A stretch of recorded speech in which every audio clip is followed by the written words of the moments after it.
हरे कृष्ण। आज हम श्रीमद् भगवत गीता के विषय में सुनने जा रहे हैं कि ये भगवत गीता कब और किन परिस्थितियों में किसके द्वारा और किसको कही गई। तो हमें इसके लिए लगभग 5,500 वर्ष पूर्व में जाकर देखना होगा। 5,500 वर्ष पूर्व एक बहुत बड़ा युद्ध हुआ जिसको हम सभी महाभारत के युद्ध के नाम से जानते हैं। और ये महाभारत के युद्ध का होने का कारण क्या था? तो इसमें दो भाइयों की कहानी आती है। एक थे धृतराष्ट्र और एक थे पांडु। धृतराष्ट्र बड़े भाई थे और छोटे भाई थे पांडु।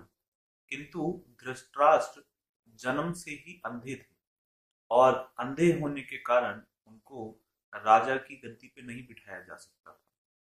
इसीलिए सभी बड़ों ने, ब्राह्मणों ने निर्णय लिया कि पांडु को, जो कि छोटे भाई थे, उनको महाराज बना दिया जाए, उनका राज्याभिषेक करके उनको राजा घोषित कर दिया जाए। और ऐसा ही हुआ। महाराज पांडु को राज्यभार दे दिया गया और जो उनके बड़े भाई थे धृतराष्ट्र, वो उनकी सहायता राज कार्य में करते थे। किंतु वो बड़े ईर्ष्यालु थे अपने भाई के प्रति, क्योंकि उनको लगता था कि मैं बड़ा हूँ घर में और इस कारण से मुझे राज मिलना चाहिए था, लेकिन ऐसा नहीं हुआ क्योंकि वो अंधे थे। और इसीलिए वो सदैव उनसे ईर्ष्यालु बने रहे। पांडु का विवाह हुआ और उनकी दो पत्नियां थीं। एक का नाम था माद्री और दूसरी थी कुंती। और कुंती से उन्हें 3 पुत्र प्राप्त हुए, युधिष्ठिर, भीम, अर्जुन। और माद्री से उन्हें 2 पुत्रों की प्राप्ति हुई, नकुल और सहदेव। ये पांचों पुत्र पांडु के पुत्र होने के कारण पांडव कहलाए। और इसी प्रकार से धृतराष्ट्र और उनकी पत्नी गांधारी, उनसे उन्हें 100 पुत्र प्राप्त हुए, जिनमें दुर्योधन, दुशासन इत्यादि थे। और कुछ समय के पश्चात किन्हीं कारणों से पांडु की मृत्यु हो गई। जो राजभार था वो धृतराष्ट्र को सौंप दिया गया और इसी प्रकार से वो आगे राज करते रहे। लेकिन ये जो पांडव थे, 5 पुत्र थे, और कौरव, ये दोनों एक ही साथ पल रहे थे। जो धृतराष्ट्र के 100 पुत्र हैं उन्हें कौरव कहा जाता है।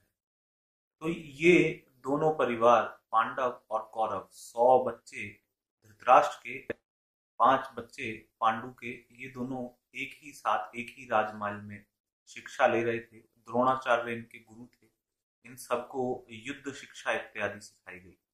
लेकिन जिस प्रकार से धृतराष्ट्र अपने छोटे भाई पांडु के प्रति ईर्ष्या भाव रखता था, ऐसे ही दुर्योधन ने भी पांडवों के प्रति अपना ईर्ष्या भाव रखा, क्योंकि वह जानता था कि युधिष्ठिर बड़े हैं और इसलिए उनको ये राज सौंप दिया जाएगा। तो इस कारण से ना तो उनके पिता धृतराष्ट्र और न खुद दुर्योधन ये चाहता था कि युधिष्ठिर राजा बने। तो उन्होंने बहुत बहुत षड्यंत्र वहां पर रचे और कई बार पांडवों को मारने का प्रयास किया। लेकिन भगवान कृष्ण, जो कि पांडवों की माता कुंती के भतीजे थे, उनके द्वारा बार बार पांडवों की रक्षा की जाने लगी और इसलिए पांडव हमेशा सुरक्षित रहे।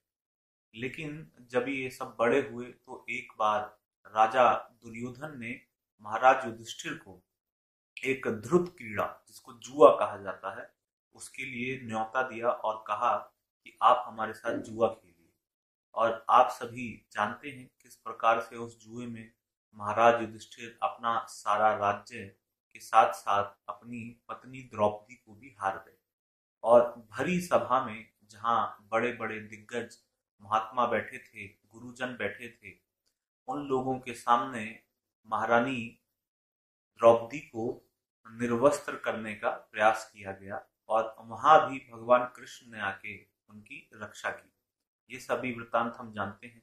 और उसके पश्चात पांडवों को 12 वर्ष का वनवास और 1 वर्ष का अज्ञातवास दे दिया गया कि 12 वर्ष तक आपको वन में रहना है और 1 वर्ष तक आपको अज्ञातवास में रहना है। अज्ञातवास का मतलब होता है कि उस एक वर्ष में अगर किसी ने आपको ढूंढ लिया, अगर दुर्योधन के किसी भी सैनिक ने या दुर्योधन ने आपको ढूंढ लिया पांडवों को, तो फिर उन्हें दोबारा से 12 वर्ष का वनवास और 1 वर्ष का अज्ञातवास बिताना होगा। तो इस प्रकार से 13 वर्ष के लिए वे सभी पांडव राज इत्यादि से दूर रहे, जंगलों में अपना जीवन व्यतीत किया और अलग अलग जगह रहे। लेकिन 13 वर्ष का ये वनवास और अज्ञातवास खत्म होने के पश्चात वो दोबारा से राजा दुर्योधन के पास आए और उन्होंने दुर्योधन को बोला कि अब हमारा अज्ञातवास खत्म हो चुका है, आप हमारा राज्य हमको पुनः लौटा दीजिए। तो दुर्योधन ने बोला कि नहीं नहीं, मैं आपको राज्य नहीं दे सकता। तो उन्होंने बोला कोई बात नहीं, हम 5 भाई हैं, आप एक काम कीजिए, कम से कम हमको कोई 5 छोटे छोटे गांव दे दीजिए, क्योंकि हम क्षत्रिय हैं, इसलिए हमारा स्वभाव रहेगा कि हम कहीं पे राज करें, कुछ लोगों की देखभाल करें, उनकी सहायता करें। लेकिन दुर्योधन ने बोला कि 5 गांव तो बहुत दूर की बात है, मैं तुम्हें सुई की नोक के बराबर जमीन भी नहीं दे सकता। अगर तुम अपना राज्य वापस लेना चाहते हो तो तुम्हें मुझसे युद्ध करना होगा। और इस प्रकार से ये महाभारत का युद्ध की पूरी योजना तैयार की गई। पांडवों और कौरवों के मध्य में ये युद्ध था। और जब युद्ध का उद्घाटन होने वाला था, आरंभ होने वाला था, उसी समय तो अर्जुन अपने रथ पे सवार होके भगवान कृष्ण को अपने रथ का सारथी बना के उस युद्ध के मैदान में, जो कि कुरुक्षेत्र में लड़ा जाना था, वहां पहुंचते हैं। और वहां उनको अपने गुरु, अपने भाई, अपने रिश्तेदार, अपने मित्रों को देख के जब देखते हैं कि अरे ये सब तो मेरे सामने युद्ध करने के लिए खड़े हैं, तो उनके हृदय में करुणा का भाव आ जाता है और तरह तरह के वो तर्क देने लगते हैं युद्ध ना करने के। कृष्ण को कहते हैं कि ये तो मेरे गुरु हैं, ये मेरे भाई हैं, इनका मैं वध किस प्रकार से कर दूं, ये तो धर्म के विरुद्ध है। अन्य अन्य प्रकार के तर्क वहां पे उन्होंने दिए और इसके उत्तर में भगवान ने उनको दिव्य ज्ञान दिया, जिसको भगवत गीता के रूप में हम सभी जानते हैं। और ये महाभारत, जो कि एक महाकाव्य है और इतिहास है, उसमें ये वार्ता आती है जो कि भगवान कृष्ण और उनके भक्त अर्जुन के बीच में हुई। और आज भी इस उपदेश से लाखों करोड़ों लोग लाभप्रद हो रहे हैं। और हम भी यही प्रयास करेंगे आगे की वीडियोस में आपको अधिक से अधिक इसके विषय में हम बताएं। हरे कृष्ण।